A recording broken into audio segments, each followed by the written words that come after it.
नमस्कार, आप देख रहे हैं जनहित। मैं हूं आपके साथ यशी शुक्ला। जनहित में आज बात करेंगे बढ़ते कोरोना की। देश में कोरोना के घटते बढ़ते मामलों को लेकर लापरवाह कतई ना हो। दरअसल खतरा पूरी तरह से टला नहीं है। हालांकि वैक्सीनेशन के कारण यहाँ ज्यादा घातक तो नहीं हो पा रहा है, लेकिन पहले से किसी बीमारी का शिकार और कमजोर इम्यूनिटी वाले लोग लगातार इसकी चपेट में आ रहे हैं। वहीं एक बार फिर बढ़ रहे कोरोना के मामलों को लेकर स्वास्थ्य मंत्रालय अलर्ट मोड में है। स्वास्थ्य मंत्रालय ने सभी राज्यों को कोरोना से संबंधित एडवाइजरी जारी की है। आपको बता दें कि पिछले 24 घंटे में कोरोना के करीब 5,874 नए मामले दर्ज किए गए हैं। वहीं कोरोना से करीब 8,148 लोग ठीक भी हुए हैं। फिलहाल भारत का सक्रिय केस लोड 49,015 है। अब देश में सक्रिय मामले 0.11% है। कोरोना मरीजों के ठीक होने की दर करीब 98.71% है। वहीं 29 अप्रैल को कोरोना के 7,171 नए कोरोना केस दर्ज किए गए। कोरोना का डेली पॉजिटिविटी रेट 3.69% था। 27 अप्रैल को देश में कोरोना के 9,355 नए केस सामने आए थे। भारत में कोरोना के सक्रिय मामलों की संख्या करीब 57,410 थी। वहीं रिकवरी रेट की बात करें तो वो करीब 98.69% है। पिछले 24 घंटे में कोरोना से 12,932 लोग ठीक हुए थे, जबकि 27 अप्रैल को दिल्ली में कोरोना वायरस संक्रमण के 1,040 नए मामले सामने आए थे। इसके कारण 7 लोगों की मौत भी हो गई थी, जबकि संक्रमण दर 21.16% था।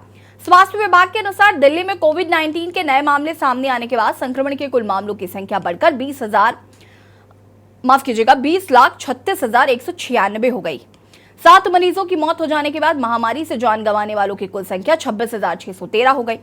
7 में से 3 मौतों में कोविड-19 मौत का प्राथमिक कारण नहीं था, जबकि 2 मरीजों में संक्रमण का पता आकस्मिक चला था। आज हम इसी पर चर्चा करेंगे कि बढ़ता कोरोना आपकी लापरवाही की वजह से बढ़ रहा है और कहीं ना कहीं आपको जो कोरोना गाइडलाइंस है उनका पालन करना बहुत जरूरी है। चूंकि मौसम में लगातार परिवर्तन हो रहा है, हम लगातार बात करते हैं कि हम कंफ्यूज हो जाते हैं कि ये अगर हमें सर्दी जुकाम है तो क्या वो कोरोना हो सकता है या नॉर्मल जिस तरीके से मौसम में परिवर्तन हो रहा है उसका असर है। ये तमाम चीजें आज हम इस पर डिस्कस करेंगे। डॉक्टरों का एक पैनल भी हमारे साथ जुड़ेगा, जिनसे हम जानेंगे कि कैसे आप अपनी सेहत का ख्याल रख सकते हैं। टीवी स्क्रीन पर नंबर फ्लैश हो रहे हैं। इस मुद्दे से जुड़ा यदि आपको कोई भी जानकारी चाहिए हो तो आप हमें कॉल कर सकते हैं। और डॉक्टर राजीव कक्कड़ जी जो कि चेस्ट स्पेशलिस्ट हैं वो हमारे साथ जुड़े हुए हैं। और भी लोग हमारे साथ जुड़ेंगे। फिलहाल आपका बहुत बहुत स्वागत है सर। राजीव जी, सबसे पहले मैं ये जानना चाहती हूँ कि कोरोना जिस तरीके से बढ़ भी रहा है, घट भी रहा है, कहीं कहीं पर केसेस बहुत ज्यादा देखने को मिल रहे हैं, तो कहीं कहीं पर मरीजों के ठीक होने की जो संख्या है वो ज्यादा है। फिलहाल कोरोना अगर हम अभी की स्टेज की बात करें तो आप इसे कैसे देख रहे हैं कि कोरोना को लेकर हमें कितना भी सतर्क रहना चाहिए? देखिए, आपने बिल्कुल ठीक कहा है कि इस समय नंबर ऑफ केसेस बढ़ रहे हैं। इस बार जो केसेस हैं उसमें इन्फेक्टिविटी पहले के कोविड के केसेस से काफ़ी ज़्यादा है, लेकिन सीरियसनेस उतनी नहीं है। ये बदलता हुआ मौसम, आजकल के समय पे बरसात, फिर एकदम से धूप निकलना, जो ये मौसम में बदलाव आता है स्पेशली इस सीज़न में, तो viral multiplication, viral concentration atmosphere में बढ़ जाता है। चाहे वो कोविड हो, चाहे वो इन्फ्लुएंजा वायरस हो, और भी वायरस, रेस्पिरेटरी सिंसिटियल वायरस हो, ये सारे वायरस का इन्फेक्शन का प्रकोप बढ़ जाता है। स्पेशली उस समय जिस समय लोग ज़्यादा कंजेस्टेड जगह पे जा रहे हैं, आपस में मिल रहे हैं, मास्क का उपयोग नहीं कर रहे हैं, स्पेशली वो लोग जिनकी इम्यूनिटी कम है, जिनकी प्रतिरोधक क्षमता कम है, वो डायबिटिक हैं, हाइपरटेंसिव हैं, जिनकी ओल्ड एज है, कैंसर के जो पेशेंट्स हैं जिनको इम्यूनोथेरेपी चल रही है, जिनको एंटी कैंसरस ड्रग्स चल रही हैं, जिनको लीवर या किडनी ट्रांसप्लांट हो चुका है, प्रेग्नेंट वुमेन है, बच्चे हैं, जिनकी इम्यूनिटी कम है, चाहे वो स्मोकर हो, चाहे उनकी लाइफ स्टाइल ख़राब हो, एजमेटिक हो, सीओपीडी पेशेंट हैं, इन पेशेंट्स में इन्फेक्शन होने के ज़्यादा चांसेस रहते हैं। यही कारण है कि अभी नंबर ऑफ़ इन्फेक्शन बढ़ रहे हैं। बट लेकिन कुछ अच्छी चीज़ें भी हैं। वो ये है कि इसमें इन्फेक्टिविटी तो ज़्यादा है, हर पेशेंट में इन्फेक्शन तो हो रहा है, लेकिन ठीक होने की दर भी बहुत ज़्यादा है। ज़्यादातर 90% पेशेंट्स ठीक हो जाते हैं, जिनको हॉस्पिटलाइज करने की ज़रूरत नहीं पड़ती है।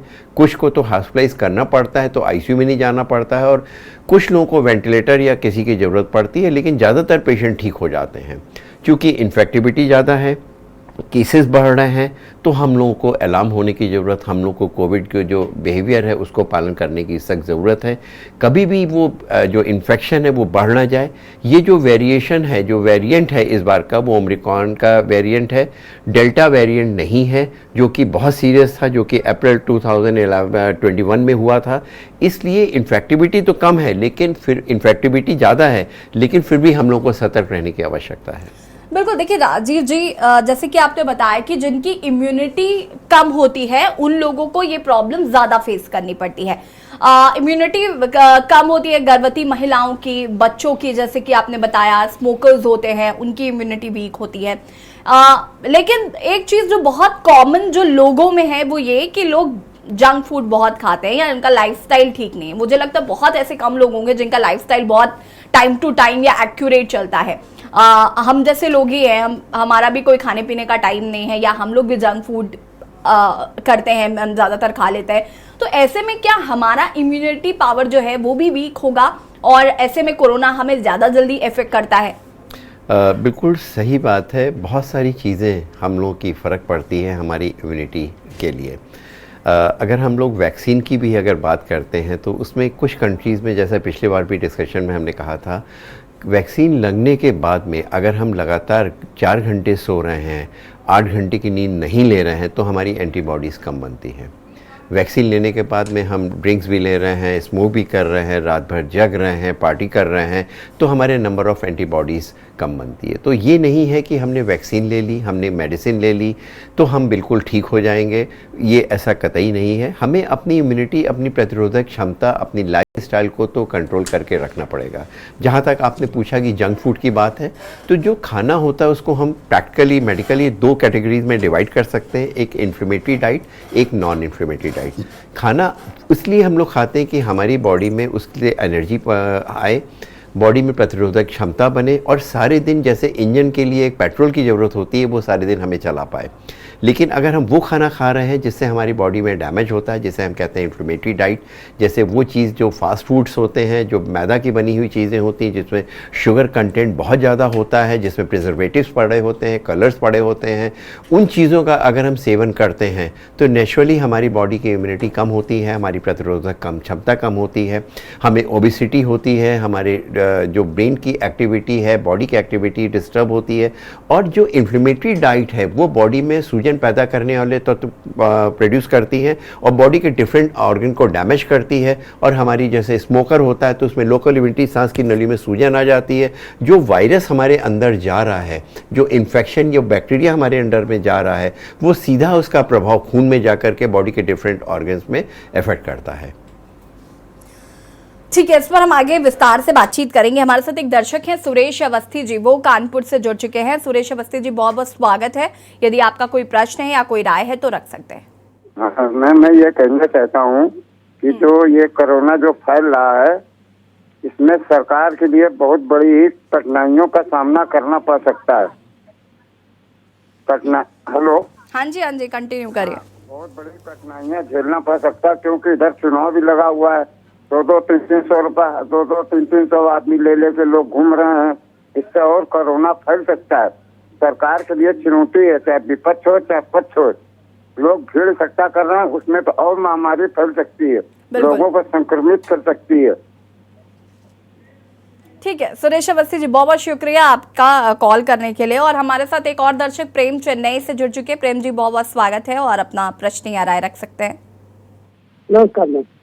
मैं डॉक्टर साहब से ये पूछना चाहता था कि ये जो कोरोना का हवा है अभी तक चला आ रहा है, क्या डॉक्टर साहब प्रेम जी सुन ये पा रहे हैं बताएं कि सर लगता है आवाज नहीं पहुंच पा रही है, फिर से संपर्क कर सकते हैं आप मुझे। लगातार टीवी स्क्रीन पर नंबर फ्लैश हो रहे हैं, आप हमें कॉल करके इस मसले से जुड़ी अपनी राय या कोई समस्या है तो कॉल कर सकते हैं। डॉक्टर राजीव सूद जी, जो कि आरएमएल के डीन हैं, वो हमारे साथ जुड़ चुके हैं।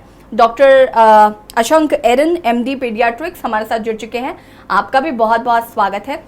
राजीव जी, फिर से आज हम कोरोना पर बातचीत कर रहे हैं क्योंकि चुनाव है और कोरोना एक बार फिर से दस्तक दे चुका है और कोरोना के मरीज बढ़ते जा रहे हैं। हालांकि कोरोना खत्म नहीं हुआ था, ये तो हम लगातार डिस्कस भी करते रहते हैं, बातचीत भी करते रहते हैं इस बारे में, लेकिन अभी मुद्दा यह है कि चुनाव भी है लोग जनसंपर्क कर रहे हैं, मिलजुल रहे हैं, ऐसे में कोरोना संक्रमण का खतरा जो है वो लगातार बढ़ता जा रहा है। सबसे पहले इस पर आपका रिएक्शन, उसके बाद आगे कोरोना को लेकर बातचीत करते हैं। कोरोना खत्म नहीं हुआ था और कोरोना की 3 वेव्स हम देख चुके हैं और अभी भी ये 3rd वेव में एक सर्ज आया है। मतलब नंबर ऑफ केसेस जो है वो डायग्नोज ज्यादा हो रहे हैं। और मैं आपको ये बता दूं कि ये नंबर ऑफ केसेस जितने आ रहे हैं इससे कहीं ज्यादा है, क्योंकि काफी लोग अपने होम टेस्टिंग भी कर रहे हैं जो रिपोर्ट नहीं हो रही, पर मार्केट में जो किट्स हैं उनकी सेल जो है, जो सेल्फ टेस्ट करने की, वो 15% से भी ज्यादा बढ़ चुकी है और उनकी रिपोर्टिंग मोस्टली नहीं हो रही। तो सबसे पहली बात है, ये जो सर्ज आया है ये एक नया जो लिनिएज आई है ओमिक्रॉन वायरस की, उसकी वजह से आई है। ये तो हम अब तक जान चुके हैं और इसकी संक्रामकता भी ज्यादा है पहले की किसी भी लिनिएज या किसी भी वेरिएंट के मुकाबले, और ये क्लस्टर इन्फेक्शंस कर रहा है। पर ज्यादातर ये इन्फेक्शंस जो है वो अननोटिस जा रहे हैं या रिपोर्ट नहीं हो रहे हैं। तो हम जो ये सर्च देख रहे हैं वो इससे कहीं ज्यादा है, ये हमको समझ लेना चाहिए। और साथ में जो कोरोना एप्रोप्रिएट बिहेवियर है वो भी लोगों ने उस पर ध्यान देना बंद कर दिया है। उसका एक कारण ये भी है कि घातकता या सिम्टम्स जो है या तो वो कम है या फिर वो 2 या 3 दिन का बुखार, गले की खराश और जनरल वीकनेस में सिमट रहे हैं।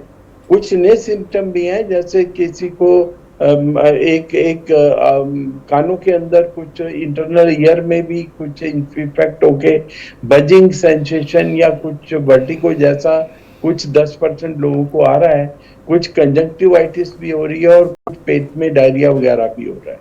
पर जैसा कि हम आपको ये बताएं कि जितने केसेस सामने आ रहे हैं, एक तो टेस्टिंग कम हो रही है, इसलिए पॉजिटिविटी तो ज्यादा दिख रही है कि पॉजिटिविटी ज्यादा है, पर टेस्टिंग कम हो रही है और क्योंकि वही लोग टेस्ट करवा रहे हैं जिनको थोड़ा बुखार वगैरह ज्यादा हो रहा है। जो एक रूटीन प्रिकॉशनरी टेस्टिंग थी वो नहीं हो रही और जो वैक्सीन के तरफ भी उदासीनता हो रही है। मैं रामन और लोहिया हॉस्पिटल के हवाले से आपको बता सकता हूँ कि जो वॉलंटरी लोग वैक्सीन लगवाने के लिए आ रहे हैं उनका नंबर कम होता जा रहा है।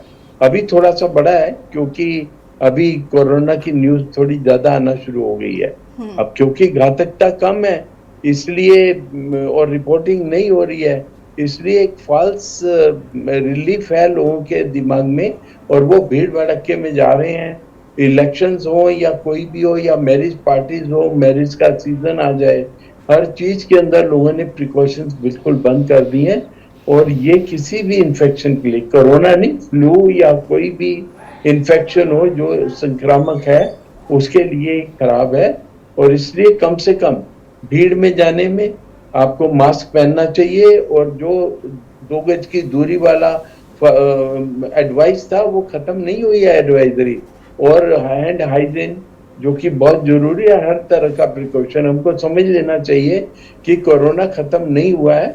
हाँ, ये आप मान सकते हैं कि कोरोना अपने पेंडेमिक एंड की तरफ जा रहा है, पर पेंडेमिक के बाद भी ये एंडेमिक स्टेज में या कंटिन्यूसली रहने की उम्मीद है। जिस तरह फ्लू के पेंडेमिक आए और उसके बाद फ्लू अब हर साल आता है और उसके सर्जेस आते रहते हैं, इसलिए कोरोना की तरफ उदासीनता या ये सोचना कोरोना तो खत्म हो चुका है या घातक वाला कोरोना खत्म हो चुका है, ये भी नहीं समझना चाहिए। कोरोना कभी भी खतरनाक हो सकता है, एक म्यूटेशन भर की देरी है।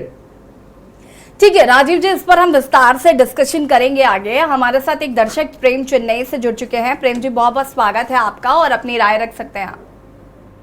नमस्कार मैम। जी नमस्कार। मैं ये जानना चाहता हूँ कि जो आदमी के शरीर में क्षमता नहीं होती है, जैसे इम्यूनिटी कम हो गई, कोई भी रोग आ जाता है, तो अभी उस रोग को आने से कोरोना होने लग गई। पहले भी शरीर की क्षमता नहीं रहती थी, सर्दी जुकाम खांसी कुछ भी हुआ उसको भी इसी तरह से जोड़ के देखा जाता था।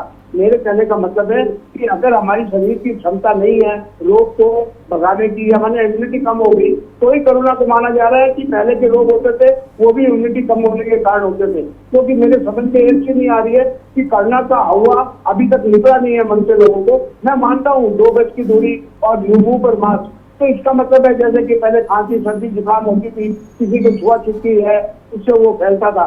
तो एक्चुअल में कोरोना जो बोल रहे हैं बारी बारी से, ये कोरोना का एक्चुअल सिम्टम्स क्या है वो अभी डिटेक्ट हो पाया है कि नहीं, डॉक्टर साहब लोग क्या बोल रहे हैं उसी को मैं जानना चाहता हूँ, क्योंकि ये अभी तक समझ नहीं आया। अभी सर्दी हो जाती है तो कोरोना, नाक से पानी निकलता है तो कोरोना हो गया कि नहीं, खांसी आ रही है या गले में कुछ हो गया तो कोरोना है कि नहीं। लेकिन फिर क्वेश्चन आ जाता है इम्यूनिटी का, इम्यूनिटी हमारी ठीक है तो कोरोना नहीं मानते हैं, उसको ऐसे मान लेंगे। धन्यवाद। ठीक है प्रेम जी, बहुत बहुत शुक्रिया आपका कॉल करने के लिए। डॉक्टर अशंक एरन एमडी पीडियाट्रिक्स हमारे साथ जुड़े हुए हैं। अशंक जी, मैं आपसे जानना चाहूँगी, हमारे दर्शक ने जो सवाल पूछा कि पहले भी बीमारियां होती थी, उसमें इम्यूनिटी का कितना योगदान था? जैसे कि अब हम कहते हैं इम्यूनिटी वीक है तो कोरोना इफेक्ट करेगा या कोरोना इफेक्ट करता है, तो लेकिन जो पहली बीमारियां होती थी क्या उनका इम्यूनिटी से लेना देना था या नहीं था? जी, सबसे पहले तो मैं आपके न्यूज चैनल को इस चीज के लिए बधाई देना चाहूंगा कि आप लोग इस इशू को तब उठा रहे हैं जब अभी कोई भी इस पे ध्यान नहीं दे रहा है, क्योंकि ये बहुत इंपॉर्टेंट चीज है जिसको कि आगे हमें ध्यान रखना है और आप लोग ही बार बार इसको उठाएंगे तभी सरकार सजग रहेगी। और जिस टाइम में अगर केसेस बढ़ते हैं या कुछ भी मोर्टेलिटी के रेट्स इंक्रीज होते हैं तो सरकार के कानों तक ये बात जाएगी। तो ये बहुत अच्छा इशू है जो आप बार बार इसको न्यूज चैनल पे उठा रहे हैं। अच्छा, जहां तक बात रही जो ये सिम्टम्स के लिए पूछ रहे हैं, कोरोना और बाकी जो बीमारियां होती हैं सभी के लिए जो हमारी एक नेचुरल इनेट इम्यूनिटी होती है, दो तरह की इम्यूनिटी होती है। एक इम्यूनिटी तो हमारे अंदर ऐसी होती है जो हर किसी डिजीज से हमको प्रोटेक्ट करती है, चाहे किसी भी तरह का डिजीज हो वो उससे बचाएगी ही। और दूसरी इम्यूनिटी होती है जो कुछ उस पर्टिकुलर डिजीज से जब हम एक्सपोज होते हैं तो उसके खिलाफ वो काम करती है। जैसे कि अब वैक्सीन जो मिला है वो सेकंड टाइप ऑफ इम्यूनिटी में आता है। तो जो उनका सवाल है कि इम्यूनिटी तो हर डिजीज के खिलाफ ही एक्ट करती है, वो सही है कि एक्ट करती है, लेकिन जो डिजीजेस नए आते हैं जिसके लिए बॉडी कभी एक्सपोज ही नहीं हुई होती पहले, उसको सिर्फ हमारी एक इम्यूनिटी का पार्ट प्रोटेक्ट करता है, हमें इनेट इम्यूनिटी। और जो दूसरा पार्ट है जो एक्सपोज होने के बाद एंटीबॉडीज बनाता है, वो पार्ट उससे प्रोटेक्शन नहीं देता है। तो एक तो कोरोना नया डिजीज था जिसके कि पहले कभी हम लोग एक्सपोज नहीं हुए थे, तो इसीलिए उसमें इतनी जाने गई थी और इतना ज्यादा सीवियर रूप लिया था उसने। दूसरा, कोरोना का एक बहुत फीचर अजीब सा ये था कि हमेशा आज तक जो भी डिजीज हुए हैं उन सब डिजीजेस में हमेशा ऐसा हुआ है कि अगर कुछ सीरियस बात होती है तो पहले सिम्टम्स आते हैं, पहले आपको कुछ दिखाई देने लगता है बॉडी में, और उसके बाद धीरे धीरे करके जो है हमारी बॉडी स्थिति खराब होती है। लेकिन जो कोरोना में सिम्टम्स आए थे उसमें होता ये था कि पता ही नहीं चलता था और एकदम से पता लगता था कि ऑक्सीजन सैचुरेशन बहुत डाउन हो गया है। तो वो जो चीज थी, वो चीज से तो अब हम उबर गए, इसीलिए कोरोना का इतना खौफ हुआ है इन दो चीज की वजह से कि हम एक्सपोज भी नहीं थे, उसने सीरियस टाइप किया और एक अजीब से तरह के सिम्टम्स के साथ आया जिसमें पता कुछ नहीं चलता था और बाद में एकदम पता लगता था कि अब तो स्थिति बिगड़ चुकी है। तो अभी के जो सिम्टम्स हैं, क्योंकि अब जो है इम्यूनाइजेशन वगैरह की वजह से हम लोग इतने प्रोटेक्टेड हो चुके हैं कि अब ये एक मास महामारी जिसको पैंडेमिक बोलते हैं उस फॉर्म में तो ये रहा नहीं है। लेकिन एक डर हमेशा रहता है कि कभी भी ये म्यूटेशन होके चेंज कर दे। लेकिन ये कुछ एक नेचर का कहिए या हमेशा जो भी प्रीवियस में भी पैंडेमिक्स हुए हैं उनको उनके डिजीजेस कभी भी दोबारा से लौट के पैंडेमिक का फॉर्म लिया हो, ऐसा अब तक तो नहीं हुआ है, लेकिन एक पॉसिबिलिटी हमेशा रहेगी। जो प्रेजेंट वो पूछ रहे हैं सिम्टम्स क्या है, सिम्टम्स प्रेजेंट का एक तो स्पेसिफिक सिम्टम डॉक्टर साहब ने अभी बताया भी है, डॉक्टर राजीव सूद ने, कि आंखों में लालपन आना और आंखों में थोड़ा सा इरिटेशन होना, कंजंक्टिवाइटिस, ये एक सिम्टम है। कान में भनाट होना, टिनाइटिस, कुछ लोगों ने ये रिपोर्ट किया है। तो ये कुछ अलग सिम्टम्स हैं दो जो पहले नहीं होते थे। वरना तो कोरोना को पहचानना बाकी सिम्टम्स में बहुत मुश्किल है, जैसे पेट में दर्द कभी कभी उस फॉर्म में भी आता है, कभी कभी रेस्पिरेटरी सिम्टम्स की फॉर्म में आता है, जैसे आम खांसी जुकाम होता है। तो बेसिक बात यह है कि इससे बचाव के लिए हमें सिम्टम्स से ज्यादा इस चीज पे ध्यान देना है। एक तो कि इस समय डर की कोई बात नहीं है क्योंकि ये उस फॉर्म में नहीं है जहां हम अपने आप को असुरक्षित महसूस करें। लेकिन दूसरी तरफ अगर हम मास्क का प्रयोग करते रहें तो शायद अगर ये कभी म्यूटेशन भी होता है इसमें तो उससे हम प्रोटेक्टेड रहें और हम अपने और समाज के लिए बेहतरी करेंगे अगर मास्क का प्रयोग करेंगे। बिल्कुल, ये तो हमें समझना ही चाहिए और मास्क तो मुझे लगता है दैनिक दिनचर्या में होना ही चाहिए क्योंकि पोल्यूशन इतना है, अगर आप मास्क लगा कर रहेंगे तो पोल्यूशन से भी बचेंगे ही। खैर, हम इस पर आगे विस्तार से चर्चा करेंगे। राजीव जी, मैं आपसे जानना चाहूंगी कि कोरोना संक्रमण में क्या चेस्ट भी इफेक्ट होता है? कोरोना संक्रमण में ये एक वायरल इन्फेक्शन है, आरएनए वायरस है। ये बेसिकली अपर रेस्पिरेटरी ट्रैक को इन्फेक्ट करता है। अब जैसे कि पिछली बार हम लोगों से बात हुई थी कि ये कोविड और इन्फ्लुएंज़ा में एक्चुअली फ़र्क क्या होता है। जो इन्फ्लुएंज़ा होता है वो मेनली अपर रेस्पिरेटरी ट्रैक में खांसी, जुकाम, हल्का सा फीवर आता है, लेकिन फीवर की इंटेंसिटी काफ़ी ज़्यादा भी हो सकती है। बॉडी एक ज़्यादा होता है इसमें। और जबकि कोविड में ऐसा होता है कि respiratory tract, lower respiratory tract का इन्वॉल्वमेंट होता है, ऑक्सीजन डिसैचुरेट करती है, ऑक्सीजन कंसंट्रेशन गिरता है, सैचुरेशन गिरता है, जो कि पिछली बार हम लोगों ने देखा था। और इस बार उतनी इंटेंसिटी लोअर रेस्पिरेटरी ट्रैक का इन्वॉल्वमेंट उतना ज़्यादा नहीं है। लेकिन जैसा डॉक्टर सूद ने भी कहा था, आपने भी कहा था कि आइज़ में कुछ चेंजेस आ रहे हैं इस बार, कुछ पेट की प्रॉब्लम हो रही है इस बार। ये कुछ वेरिएशन हम लोगों को मिलते हैं, जो कि हर बार जो म्यूटेशन होता है, हर म्यूटेशन में कुछ सिम्टम्स फ़र्क हो जाते हैं। ये पर्सन टू पर्सन वेरी करता है, लेकिन ऐसा कोई हार्ड एंड फास्ट रूल नहीं है। दोनों ही इन्फ्लुएंज़ा जैसे हमने देखा है, इन्फ्लुएंज़ा 4 तरह का होता है, type A, B, C and D, 1, 2, 3, 4, जिसमें कि ए ज़्यादा भयावान होता है, ज़्यादा प्रॉब्लम वाला होता है। उसका कारण ये होता है कि ये ह्यूमन के अलावा दूसरे एनिमल्स में भी जाता है, स्पेशली जिसमें पिग में जाता है तो उसमें इस वायरस का मल्टीप्लिकेशन होता है, वो मल्टीप्लाई करता है और उसमें इंटेंसिटी काफ़ी ज़्यादा सीरियस हो जाती है। जैसा कि अभी हम लोगों ने देखा, अभी 1 महीने पहले जब आया था तो कोविड के साथ में इन्फ्लुएंज़ा के सिम्टम्स थे और उसमें भी रेस्पिरेटरी इन्फेक्शन और रेस्पिरेटरी ट्रैक का जो इन्वॉल्वमेंट था वो काफ़ी बढ़ा हुआ था। तो जैसा कि आपने कहा, it is difficult to differentiate, लेकिन जो कॉमन फ्लू के सिम्टम्स होते हैं वो दोनों में एक रहते हैं।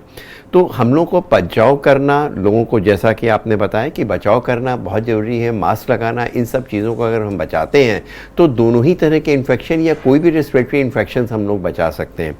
लेकिन कोविड में इन्वॉल्वमेंट ज़्यादा होता है, जैसा कि अभी हम लोग डिस्कस कर रहे थे कि म्यूटेशन अभी तक ये लकली हमारा जो हुआ है ये ओमिक्रॉन का वेरिएशन है। म्यूटेशन 2 तरह का होता है, एक हॉरिजॉन्टल होता है, एक वर्टिकल होता है। अभी तक जो हमें म्यूटेशन मिला है वो हॉरिजॉन्टल होता है। इसमें हमारे अंदर जो पिछला इन्फेक्शन हुआ है या जो वैक्सीन लगाई गई है उससे हमें प्रोटेक्शन दे रहा है। अगर ये वर्टिकल म्यूटेशन हो जाता है तो उसमें पूरे वायरस का स्ट्रक्चर चेंज हो जाता है, सिम्टम्स फ़र्क हो जाते हैं। उस समय हमारी जो पहले की इम्यूनिटी है उतनी इफ़ेक्टिव नहीं होती है। लेकिन अभी डरने की कोई बात नहीं है, क्योंकि जितने भी वेरिएशन है, जितना भी है, हमारे अंदर इतने ज़्यादा इन्फेक्शन हो चुके हैं कि हमारे अंदर एंटीबॉडीज़ हैं। गवर्नमेंट ने जो करा है, जिस तरह से वैक्सीनेशन करा है वो काबिल तारीफ़ है। जितने हम लोग को वैक्सीनेशन हुआ है उससे हमारे अंदर इम्यूनिटी हुई है और इस बात में कोई दो राय नहीं कि हमारी वैक्सीन दुनिया में जो और वैक्सीन है उनसे काफ़ी बेहतर है। इसमें प्रोटेक्शन दर बहुत अच्छी है, वैक्सीनेशन लगाने की दर बहुत अच्छी थी। यही कारण है कि हम लोग उतने ज़्यादा, इतनी पॉपुलेशन और इतना ज़्यादा लोगों के बीच में मिलने के बावजूद भी हम लोगों में इतनी डेथ रेट उतनी नहीं हुई जितने कि वर्ल्ड में और कंट्रीज़ में हुई है। ठीक है, इस पर आगे हम और म्यूटेशन पर भी बातचीत करेंगे। आप सभी हमारे साथ बने रहिए, चर्चा को आगे बढ़ाएंगे। और जनहित में आज हम बात कर रहे हैं कोरोना की। रुकेंगे एक छोटे से ब्रेक के लिए, जो हाजिर होते हैं। आप देख रहे हैं के न्यूज़। ब्रेक के बाद एक बार फिर से आप सभी का स्वागत है और जनहित में आज हम बात कर रहे हैं कोरोना की। देश में कोरोना के घटते बढ़ते मामलों को लेकर लोगों का लापरवाह रवैया जो है वो साफ तौर पर देखा जा रहा है। ऐसे में ये कार्यक्रम आज इसलिए ही है कि ताकि हम आपको सजग कर सकें, हम आपको ये बता सकें कि फिलहाल आपको किस तरीके से मास्क लगा कर रहना है, साथ ही साथ जो कोरोना की गाइडलाइंस है, एडवाइजरी है, उनका पालन जरूर करना है। चूंकि चुनाव होने वाले हैं, जनसंपर्क हो रहा है, लोग एक दूसरे के कांटेक्ट में आ रहे हैं, तो ऐसे में आपकी जिम्मेदारी बनती है कि आप अपनी सेहत का ख्याल रखें, साथ ही साथ अपने घर वालों का ख्याल रखें। चर्चा हम इसी पर कर रहे हैं। लगातार डॉक्टरों का एक पैनल हमारे साथ जुड़ा हुआ है। कैसे आपको कोरोना से बचाव करना है, कैसे आप खुद को सुरक्षित रख सकते हैं, आज हम इस पर बातचीत कर रहे हैं।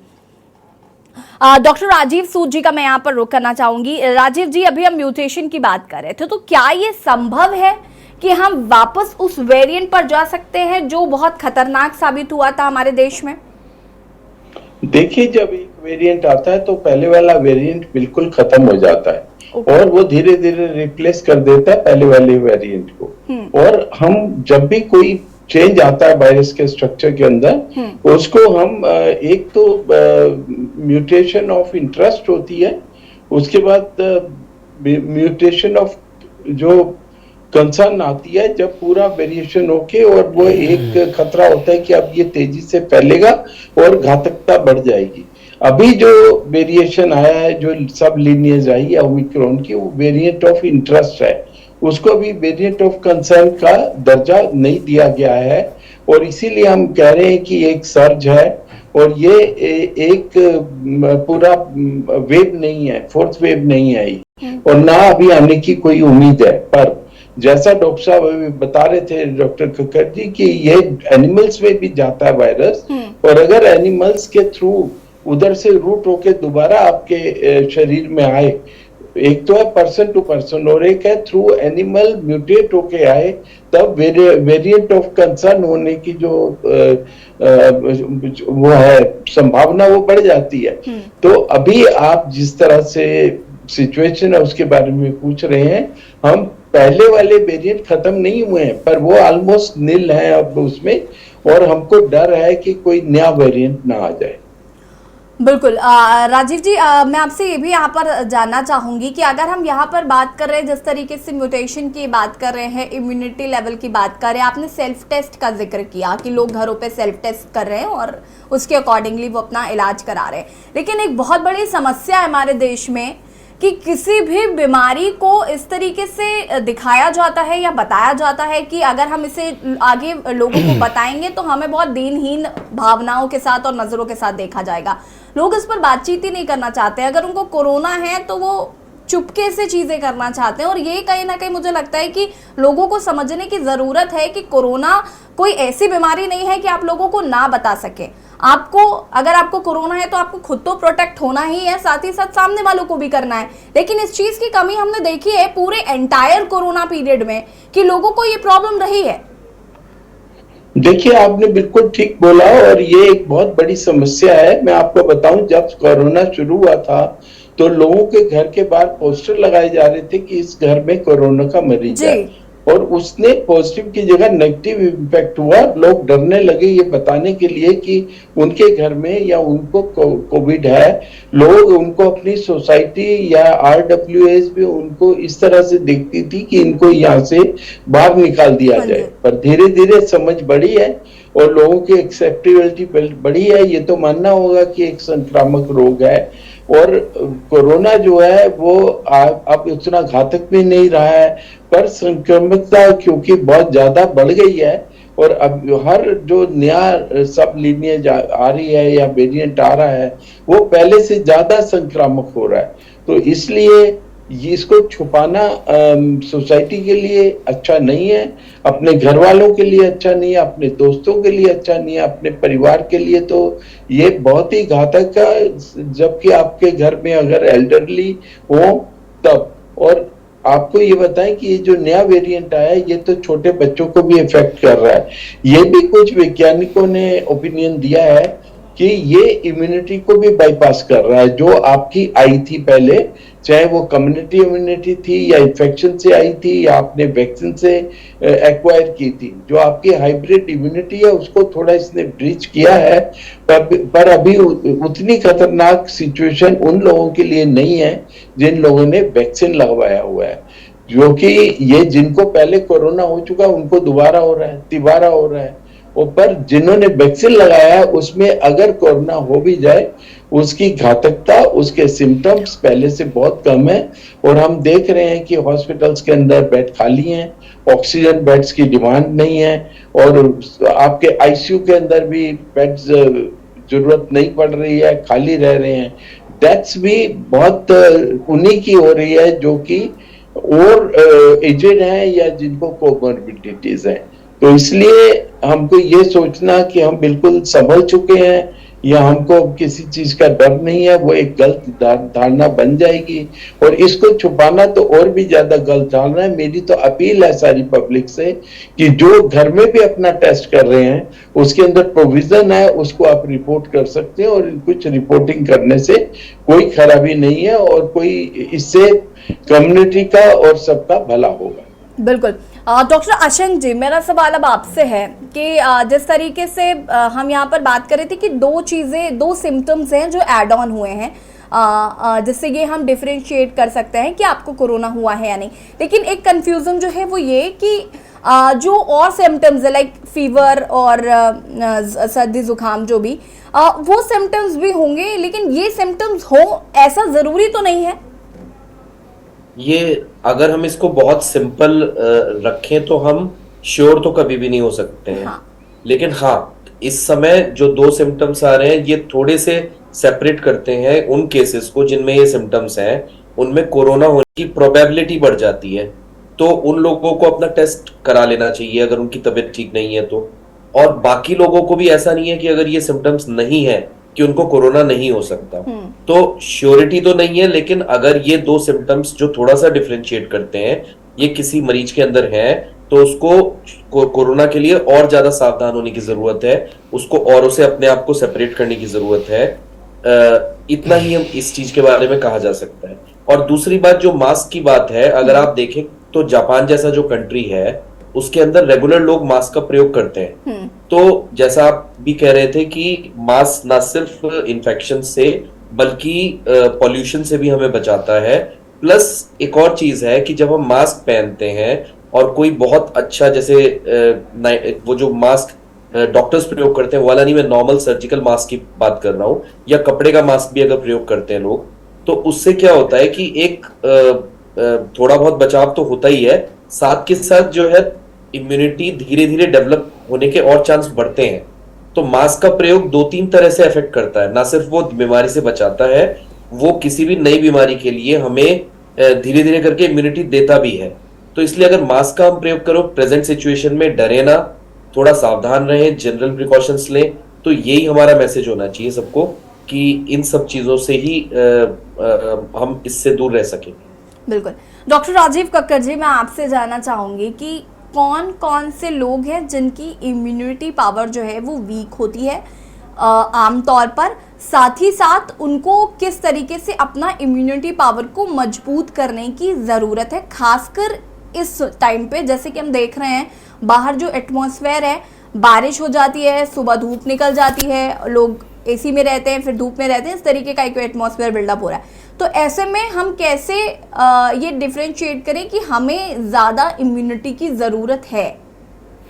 जैसा अभी हमने थोड़ी देर पहले ही कहा था कि वो लोग जो लोग की कैंसर का जिनको ट्रीटमेंट चल रहा है, डायबिटिक हैं, जिनको ब्लड प्रेशर है, COPD के पेशेंट हैं, उनकी इम्यूनिटी कम रहती है। किसी भी ऑर्गन का ट्रांसप्लांट हुआ है, इम्यूनोसप्रेसेंट ड्रग, वो दवाइयाँ जो कि आपकी इम्यूनिटी को रिड्यूस करती हैं, कम करती हैं, वो सारे पेशेंट्स हैं। प्रेगनेंसी है, ओल्ड एज है, इन लोगों को विशेष सावधानी रखने की ज़रूरत है। एक दूसरा क्लास है जिनकी लाइफ स्टाइल उतनी अच्छी नहीं है, कंप्रोमाइज्ड है। कोविड के पीरियड में हम लोगों ने एक चीज़ देखा है, बिफोर कोविड हम लोग एक्सरसाइज करते थे, सब कुछ ठीक रहते थे, लेकिन कोविड में हमारी लाइफ स्टाइल चेंज हो गई है। ज़्यादातर हम लोग घर पे बैठ कर के काम करते हैं, होम जो सिस्टम हो गया है, घर पे कंप्यूटर में बैठ के ज़्यादातर काम करते हैं, मूवमेंट काफ़ी कम हो गया है, ऑफिस में जाना कम हो गया है। ऑफिस में जाने के लिए हम लोग नीचे उतरते थे, किसी भी व्हीकल में जा कर के कुछ दूर चलते थे और ऑफिस में जाते थे, टाइम से उठते थे, टाइम से वहाँ जाते थे। अब ज़्यादातर हम लोग घर पे रहते हैं। पहले हम लोग मूवी देखने जाते थे, 2 घंटे 3 घंटे की मूवी देखते थे। अब बड़े बड़े नेटफ्लिक्स आ गया है, उसमें काफ़ी सीरीज़ होती हैं, 8-8 10-10 घंटे 2 या 3 दिन के अंदर वो इतनी इंटरेस्टिंग होती है, उसको एक साथ ख़त्म करने की कोशिश करते हैं। रात को लेट नाइट सोते हैं और जब हम मूवी देखते हैं या बैठे रहते हैं कुछ ना कुछ खाते रहते हैं। खाने का ढंग, सोने का ढंग, स्मोकिंग, पार्टीज़, ये सारी चीज़ें मिला करके हमारी इम्यूनिटी को काफ़ी कम कर रही हैं। काफ़ी अक्सर पिछली बार भी हम लोगों ने एक बात करी थी कि काफ़ी हम लोग डिस्कस करते हैं कि जो सेलिब्रिटी हैं, जो फिट हैं, वो भी नहीं फिट हैं। क्यों? वो लोग जो कि एक्सरसाइज कर रहे थे, जिनका खान पान भी बहुत अच्छा है, उनको भी हार्ट अटैक हो गया है। तो लोगों ने कहना शुरू कर दिया, साहब योगा करने, एक्सरसाइज करने से क्या फ़ायदा, वो तो बहुत फिट थे, बहुत ज़्यादा उनको था, लेकिन उनको हार्ट अटैक क्यों हो गया? उसका कारण है कोविड हुआ, हमारी बॉडी में चेंजेस आए हैं, हमारी लाइफ स्टाइल बदल गई। अब हमने एक्सरसाइज तो शुरू कर दी, लेकिन शायद इस बात के ऊपर हमने ध्यान नहीं दिया है कि कोविड ने हमारी बॉडी के ऊपर कुछ प्रभाव कर दिया है। कोविड गया, कोई भी चीज़ डैमेज होती है उसकी हीलिंग होती है, हीलिंग बाय फाइब्रोसिस। अगर लंग में उसका इफेक्ट है तो फाइब्रोस लंग हुआ, आपके कार्य करने की क्षमता कम हुई, जैसे हम कहते हैं लंग फाइब्रोस हो गया। हार्ट के ऊपर इफेक्ट हुआ तो हार्ट में कुछ चेंजेस हो गए हैं, उसकी एफिशिएंसी उतनी नहीं रही है जितनी पहले होती थी। बॉडी के जिस ऑर्गन में वहाँ पे वायरस का इफेक्ट हुआ उसमें हीलिंग तो हो गई, हम स्वस्थ हो गए, लेकिन हम उतने स्वस्थ नहीं रहे। अब हमारा दिमाग तो स्वस्थ है, दिमाग ने कहा हम उतनी ही स्पीड में दौड़ सकते हैं। जिम में गए, बगल वाला 7 की स्पीड में दौड़ रहा है, आपने भी दौड़ना शुरू कर दिया, लेकिन आप कंप्रोमाइज हैं। आपने अपना कोविड लौटने के बाद अपने आप को टेस्ट नहीं कराया, आपकी हार्ट की एफिशिएंसी, आपके बॉडी की एफिशिएंसी कम हो चुकी है, आपको हार्ट अटैक हो गया। हम इस समय तो स्वस्थ थे, लेकिन शायद जो उससे पहले 1 साल या 2 साल पहले हमारी बॉडी में इफेक्ट हुआ है उसको शायद हमने फॉलो करने की कोशिश नहीं करी। यही कारण है कि जो स्वस्थ है वो भी स्वस्थ नहीं है, हमारी लाइफस्टाइल बदल गई है, हम लोग फिर से डिजीज़ के उस तरफ पहुंच गए, हमारी इम्यूनिटी कम हो गई है। जैसा आपने कहा है कि हम क्या करें कि अब हमारी इम्यूनिटी ठीक रहे, सबसे पहली चीज़ है सोना। हम लोग एडल्ट आदमी को कम से कम 8 घंटे की नींद लेनी चाहिए। जो बच्चा है, जो यंग है, उसको 10-11 घंटे की नींद की ज़रूरत है। हम सोते नहीं हैं तो हमारी एंटीबॉडीज़ नहीं बनती हैं, किलर सेल्स नहीं बनती हैं, हमें इन्फेक्शन होने का डर होता है। अगर आप 2 रात को कम सोएंगे तो आप देखेंगे दूसरे दिन हल्का सा आपकी एफिशिएंसी कम हो गई, जुकाम वगैरह जल्दी हो गया। दूसरी चीज़ होती है व्यायाम।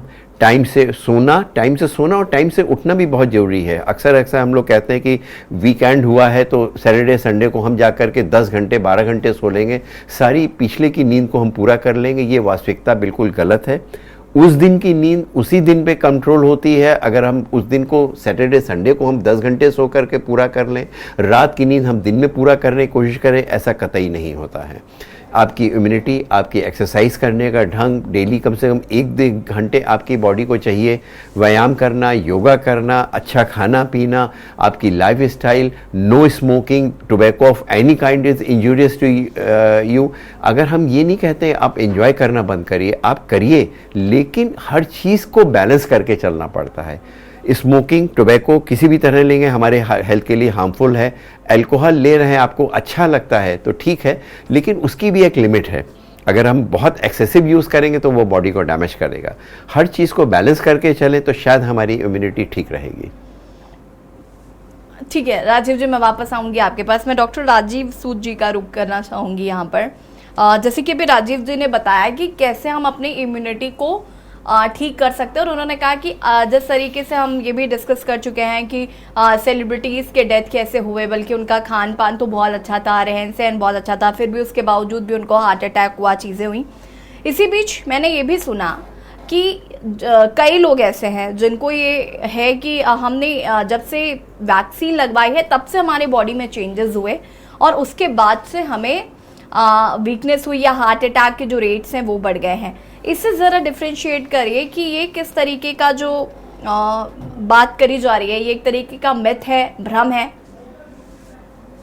देखिए आप, ये भ्रम है और ये इसके बारे में स्टडीज भी हुई हैं, ऑल इंडिया इंस्टीट्यूट में भी हुई हैं और भी इंस्टीट्यूशंस में हुई हैं। ये देखा गया कि जिन लोगों ने वैक्सीन लगाई है या जिन लोगों ने वैक्सीन नहीं लगाई है, काफी पहले हो गई थी स्टडी, उनमें जो डर थी इसकी हार्ट अटैक्स की या सडन डेथ्स की, उनमें कोई इतना फर्क नहीं था। हाँ, जैसा डॉक्टर साहब ने अभी बताया कि जिनको कोरोना होता है बॉडी में कुछ इफेक्ट्स होते हैं जिनको बोलते हैं इमीडिएट इफेक्ट्स, और कुछ इफेक्ट्स होते हैं कि जो बाद में आते हैं, जैसे लंग की फाइब्रोसिस बताई या थ्रोम्बो एम्बोलिज्म होता है, थ्रोम्बोसिस होती है, थ्रोम्बोस होने मतलब खून जमता है, आर्टरीज जो है, थोड़ी धमनियां जो है वो हार्ड हो जाती हैं। ये सब इफेक्ट आते हैं कोविड के बाद, और इसके इफेक्ट आते हैं थोड़े लंबे टाइम के बाद, जिसको लॉन्ग कोविड बोलते हैं। और लॉन्ग कोविड जो है वो एक इस तरह की सिचुएशन बनाता है बॉडी में कि heart attack, sudden heart attacks, young लोगों में डेथ, ये सब बढ़े हैं। ये डाटा बताता है कि ये बढ़े हैं, और वैज्ञानिकों ने बान किया है कि हमको ये नहीं समझ लेना चाहिए कि हम सिर्फ अपना एक्सरसाइज कर रहे हैं या इम्यूनिटी बूस्टिंग कर रहे हैं और उससे हम लोग बच जाएंगे। हम लोगों को बहुत ध्यान से अपनी दिनचर्या, अपनी डाइट में जरा भी कोताही नहीं बरतनी है।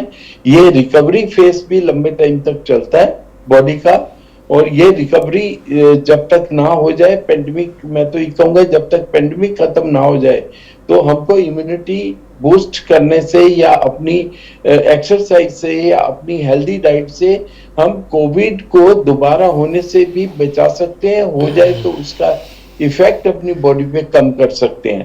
पर जो एक परमानेंट इसके इफेक्ट्स आ गए हैं, वो सिर्फ वैक्सीन रिलेटेड उसको सोचना ये एक भ्रम है, एक मिथ है।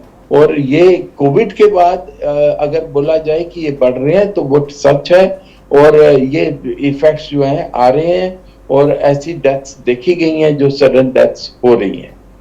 बिल्कुल, हम आगे इस पर वापस बातचीत करेंगे और अशंक जी का रुख करेंगे, लेकिन हमारे साथ इसी बीच एक गिरीश शुक्ला दर्शक कानपुर से जुड़ चुके हैं।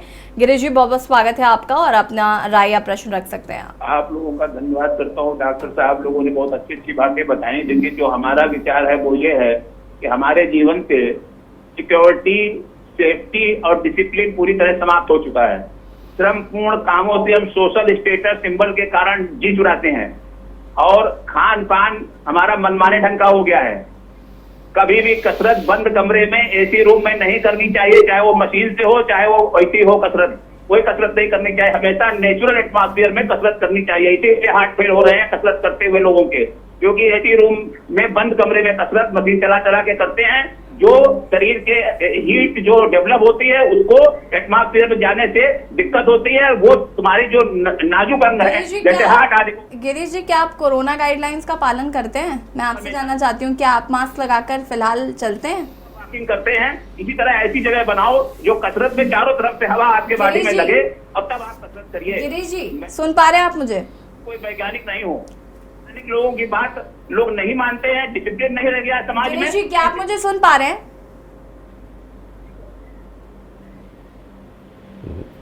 गिरीश जी, क्या आप मुझे सुन पा रहे हैं? जी हाँ, मैं आपसे पूछ रही हूँ, क्या आप मास्क लगाते हैं? इस वक्त आप लगाते हैं, मतलब दिनचर्या में है आपकी? जब हम बाहर भीड़ भाड़ या बाजार जाते हैं तो लगा लेते हैं, लेकिन घर के अंदर नहीं लगाते हैं।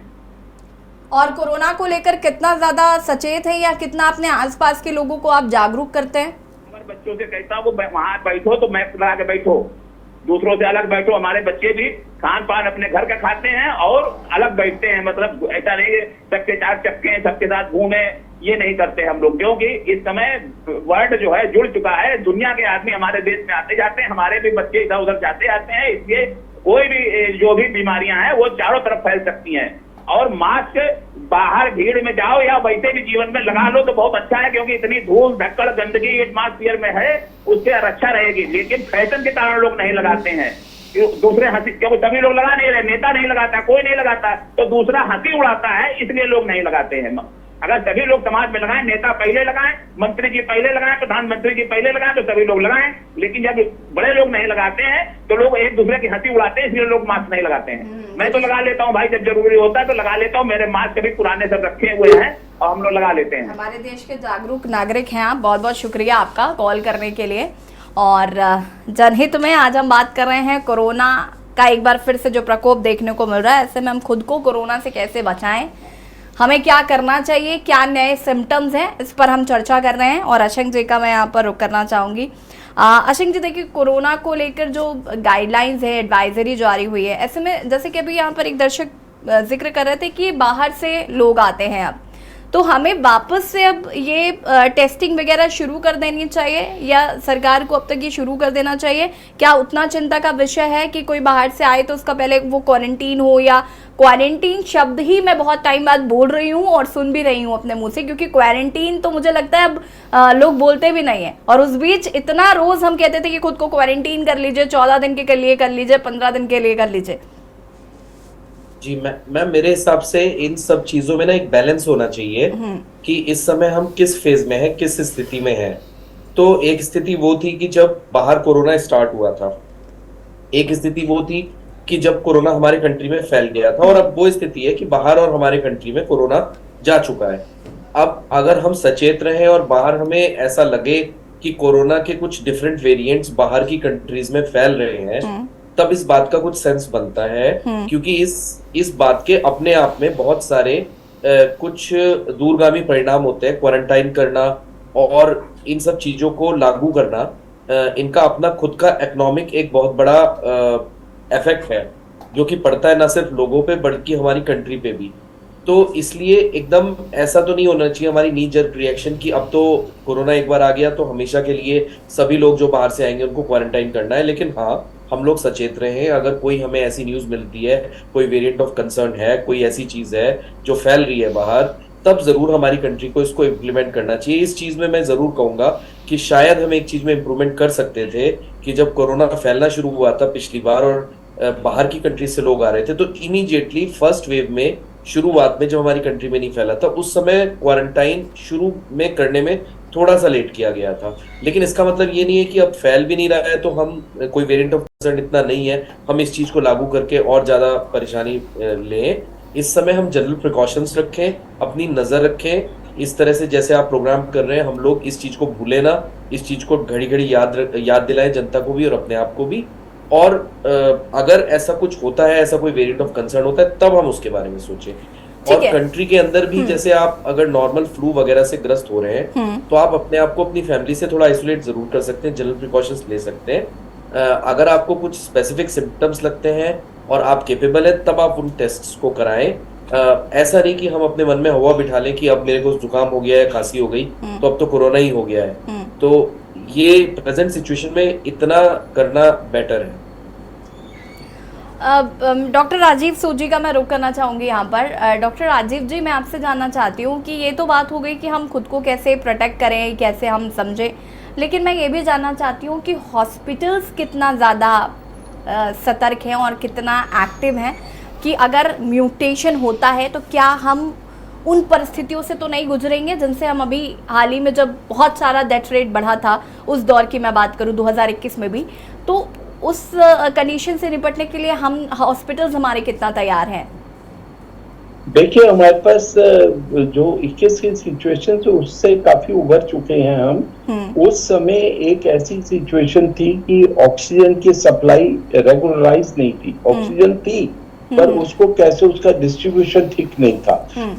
उतनी नंबर ऑफ केसेस में जब बॉम्बे के अंदर हम लोग कर पा रहे थे मैनेजमेंट, उतने ही नंबर पे हमारे पास एक ग्रॉस डेफिशिएंसी दिख रही थी दिल्ली के अंदर। तो एक ये सिचुएशन हमने देखी। दूसरा, जो इक्विपमेंट थे, बहुत ज्यादा वेंटिलेटर और बहुत कुछ तो हमने खरीद लिया या आगे, पर उनको चलाना कैसे है, मैन पावर हमारे पास ट्रेन नहीं थी।